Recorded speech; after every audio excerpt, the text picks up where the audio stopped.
Vous ne réussissez pas dans vos relations amoureuses à cause de ces 9 erreurs. Les relations infructueuses signifient généralement l'une des deux choses suivantes. Soit la fin d'une relation et une rupture prématurée, soit le maintien d'une relation malsaine et toxique et l'incapacité à résoudre les problèmes ou à trouver la force de partir. Ces deux solutions sont très éprouvantes sur le plan émotionnel et laissent les deux partenaires insatisfaits et malheureux. Quel est donc le secret? Comment créer un lien durable avec quelqu'un sans tomber dans une relation médiocre ou toxique, ou dans une relation qui s'enflamme? Pour commencer, il s'agit d'éviter ces 9 choses qui ont tendance à faire échouer inévitablement les relations. Numéro 1. Choisir la mauvaise personne. Il n'y a pas de madame, messieurs tout le monde. Le partenaire idéal n'existe pas. Et il y aura toujours quelque chose qui clochera parce que les gens ne sont pas parfaits. Cependant, la compatibilité entre en jeu dans une certaine mesure lorsqu'il s'agit d'aligner deux individus et de s'assurer qu'ils sont bien assortis à long terme. L'amour peut tout conquérir, mais ce sera beaucoup plus difficile lorsque vous n'avez aucun intérêt en commun. Vous n'avez pas du tout la même vision des choses lorsqu'il s'agit d'avoir des enfants. Vos perspectives religieuses ou spirituelles diffèrent. L'un d'entre vous se lève à 5 heures du matin, l'autre à midi. En outre, il arrive souvent que les gens choisissent mal par manque d'assurance. Un besoin désespéré d'être aimé signifie que vous êtes plus susceptible d'être la proie d'un narcissique ou d'un agresseur. C'est peut-être eux le signal d'alarme. Quelqu'un qui peut regarder en arrière et voir un modèle dans son histoire d'ex fou ou abusif est probablement en train de faire un mauvais choix, d'être victime d'individus malveillants ou de faire le sale boulot lui-même. Numéro 2, vous pensez que le fait d'en faire un peu plus résoudra tout. Une relation est un partenariat. Cela signifie que vous devez tous les deux vous impliquer dans la résolution des conflits et dans l'évolution de votre couple. Mais malheureusement, beaucoup d'entre nous font plaisir aux gens. Nous entretenons des partenaires qui ne font pas leur part du travail et nous finissons par nous plier en 4 pour leur faire plaisir. Il en résulte du ressentiment de part et d'autre et un manque de respect, ce qui conduit inévitablement la relation à s'effondrer. Numéro 3, vous êtes méfiant. Je comprends, on vous a certainement trompé dans vos relations antérieures.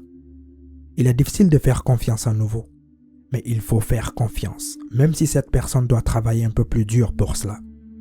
Parce que ne jamais baisser sa garde, ne jamais faire confiance, signifie ne jamais laisser entrer quelqu'un.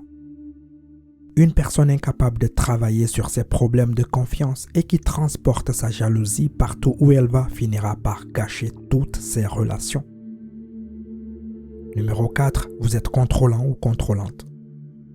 Que ce soit par méfiance ou pour d'autres raisons, certaines personnes considèrent une relation comme une occasion de contrôler les moindres faits et gestes de leur partenaire.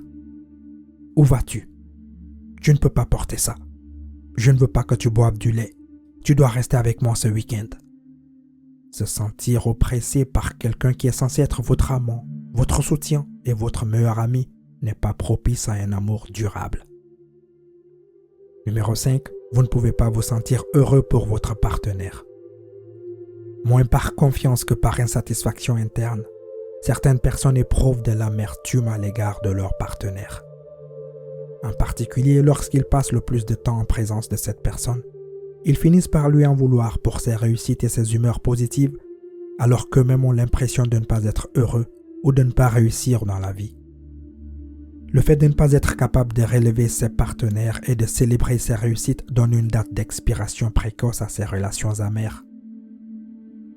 Numéro 6, vous ne prenez pas le temps de vous occuper de votre partenaire. Nous avons parlé du fait d'en faire trop et d'en faire toujours plus, mais il n'est pas surprenant que le fait d'en faire trop peu soit tout aussi préjudiciable aux relations. Annuler trop souvent des projets, oublier des anniversaires, ne pas faire en sorte que la personne se sente spéciale. Tout cela s'accumule et donne à la personne concernée l'impression de ne pas être vue ni appréciée, ce qui n'est jamais le cas avec la personne qui lui convient le mieux. Numéro 7, vous vivez dans le passé. Beaucoup de leçons de vie, beaucoup de souvenirs. Mais s'y attarder et penser constamment aux flammes passées, en se demandant peut-être pourquoi elles se sont éteintes ou rester collé au traumatisme du passé, c'est s'arrêter dans tous les aspects de la vie, y compris dans vos relations actuelles. Les relations ne peuvent se développer et prospérer que si la personne est présente. Et si le passé vous hante, ce n'est pas grave, mais il faut aborder ces fantômes par le biais d'une réflexion sur soi ou d'une thérapie pour aller de l'avant. Numéro 8, vous êtes nul en communication. Peut-être que vous ressentez de grandes choses et avez toutes ces émotions, mais vous ne pouvez pas les exprimer. Ou bien vous êtes tout simplement mauvais pour envoyer des textos ou téléphoner, et vous avez du mal à assurer la responsabilité d'intégrer les besoins de quelqu'un d'autre dans votre vie. Vous ne parvenez pas à dépasser les disputes. Vous avez du mal à comprendre ou à exprimer ce qui vous a blessé. Vous ne parvenez pas à exprimer vos besoins. La communication est un pilier fondamental d'une relation saine. Les personnes qui ont du mal à communiquer et qui n'ont pas la capacité d'écouter activement sont vouées à avoir des problèmes. Numéro 9, vous perdez tout intérêt. Les phases de lune de miel sont tellement amusantes. Il n'y a que des étincelles, des papillons, des relations sexuelles torrides. Puis la vie vous rattrape et vous vous rendez compte que l'autre personne n'est pas aussi idyllique que vous le pensiez. Vous êtes exposé aux défauts de l'autre et cette illusion de perfection s'effondre. Cela fait fuir de nombreuses personnes. Vous ne comprenez pas que les relations passent par une phase d'euphorie initiale avant de sombrer dans un rythme d'amour lent et régulier. En fait, ce rythme se poursuit car la plupart des relations saines passent par des cycles où l'on se sent plus ou moins connecté à son partenaire. Mais certaines personnes ne peuvent tout simplement pas comprendre ou faire face à la perte de l'étincelle initiale. Elles jettent l'éponge et abandonnent à la première dispute et poursuivent cette quête constante d'un amour parfait et d'une relation parfaite qu'ils ne trouveront jamais. Les relations réussies se présentent sous différentes formes et tailles. Cela ne signifie pas qu'il ne faut jamais se disputer. Ce qui, le cas échéant, signifie que vous n'apprenez pas les bonnes techniques de résolution des conflits lorsqu'un conflit finit par surgir. Cela ne veut pas dire savoir que son partenaire est infidèle, mais tourner la tête et le soutenir quand même. Cela ne veut pas dire avoir des enfants, même si vous n'en voulez vraiment pas, juste pour les rendre heureux et s'assurer qu'ils restent avec vous.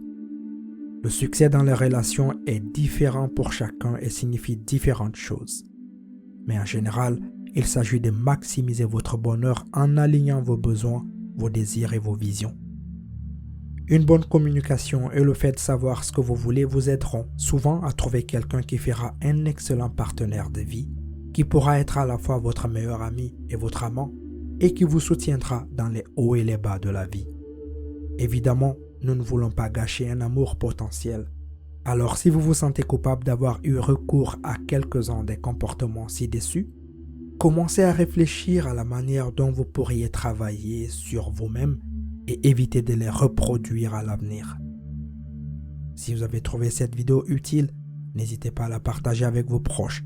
N'hésitez pas également à laisser vos avis dans la section des commentaires et à appuyer sur le pouce levé.